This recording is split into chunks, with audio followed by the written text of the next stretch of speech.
But he's the most loved child of cinema. నానిగారు నానిగారు ఇక్కడ అంటే యాక్చువల్ చూస్తుంటే ఇక్కడ అంతా ఒక ఫ్రెష్ లవ్ స్టోరీ చూపిస్తున్నారు, బట్ సినిమా టైటిల్ వచ్చేసి కోర్ట్ అని పెట్టారు యాక్చువల్గా. సో ఎంతసేపు కోర్టులో నడవబోతుంది సినిమా, మిగతా లవ్ స్టోరీ ఇదంతా ఎంతసేపు ఉంటుంది సినిమా? మామూలుగా మనం చూసిన ఏ లవ్ స్టోరీలో అయినా సరే, ఎంత గ్రేటెస్ట్ క్లాసిక్ అయినా, ఇప్పుడు ఫర్ ఎగ్జాంపుల్ గీతాంజలిలో క్యాన్సరేనా, గీతాంజలిలో క్యాన్సర్, మా దాంట్లో కేసు అనుకోండి, అంతే. ప్రతి లవ్ స్టోరీలో ఒక ప్రాబ్లం ఉంటుంది, లేదంటే ఒక విలన్ ఉంటాడు.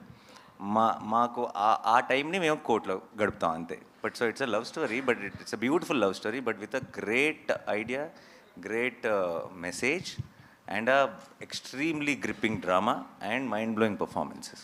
కోర్ట్ రూమ్ డ్రామాస్కి అంటే హిట్టింగ్ సక్సెస్ ఫార్ములా ఏంటంటే ఎప్పుడు హార్డ్ హిట్టింగ్గా ఉంటేనే స్టోరీస్ ఎక్కువ రీచ్ అవుతాయి కదా. మనం చూసిన టెంపర్గా వకీల్స్ ఆఫ్ ఎనీ ఆఫ్ ద చూసుకుంటే. సో మరి దీంట్లో ఎలా ఉండబోతున్నా హార్డ్ హిట్టింగ్ అనేది, అంటే ఇద్దరు మైనర్ల మధ్యన ఉన్న అంటే వాళ్ళకి ఏమైనా జరుగుతుందా లేదా ఎలా తీసుకురాబోతున్నారు? మోర్ దెన్ హార్డ్ హిట్టింగ్ అని కానీ ఇంకోటి కానీ అలాంటి వర్డ్స్ కంటే కూడా అండి, కోర్ట్ రూమ్ డ్రామాస్కి నేను చాలా పెద్ద ఫ్యాన్. నేను నెట్ఫ్లిక్స్లో ఉన్న కోర్ట్ రూమ్ డ్రామాస్ అన్నీ చూశాను.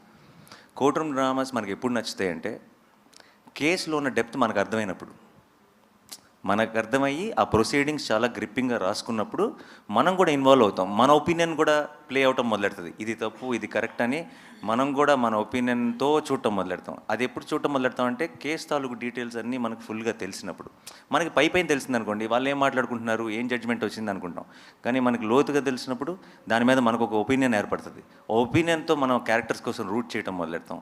వాళ్ళు గెలవాలని కోరుకుంటాం, లేదంటే వాళ్ళు ఈ జడ్జ్మెంట్ రావాలని కోరుకుంటాం. అండ్ అది మనం అనుకున్నట్టు జరగకుండా మనకి సర్ప్రైజ్ అయ్యే విధంగా రిజల్ట్ వచ్చినప్పుడు ఒక రకమైన ఓవర్వెల్మింగ్ ఫీలింగ్ వస్తుంది. I think those are the most successful courtroom dramas. And అలాంటి ఒక సెటప్లోకి ఫిట్ అయింది కరెక్ట్గా. అయితే వాల్ పోస్టర్ సినిమాలో ఇప్పుడు చూస్తే ఇక్కడ కోర్ట్ అన్నారు, హిట్ 3లో మీరు ఆల్రెడీ పోలీస్గా కూడా చేస్తున్నారు. అంటే మొత్తం పోలీసు ఈ వీటి మీద వెళ్తున్నారు. అంటే మీకు పర్సనల్ ఇంట్రెస్టా లేదంటే స్టోరీస్ అలా దొరుకుతాయి? మీరు అసలు కోర్టుని దాన్ని ఎలా కలిపారో నాకు తెలియదు, కానీ అలా అనుకుంటే వేరే సినిమాల్లో కూడా ఎక్కడో వచ్చాడో రోడ్డు మీద దాటుతున్నప్పుడు పోలీస్ జీప్ కనపడుతుంది. అలా అని చెప్పి రెండు సంబంధం లేనివి. అండ్ యాక్చువల్లీ ఈ ప్రెస్ మీట్ ముందే స్టార్ట్ చేసేటప్పుడే మేము అందరినీ ఒక హంబుల్ రిక్వెస్ట్ చేద్దాం అనుకున్నా, హిట్ 3 ప్యారడైజ్ని ఈ మీటింగ్లో వదిలేద్దాం. ఎందుకంటే ఇది కంప్లీట్గా కోర్టు మీద మాత్రమే కాన్సన్ట్రేట్ చేద్దాం.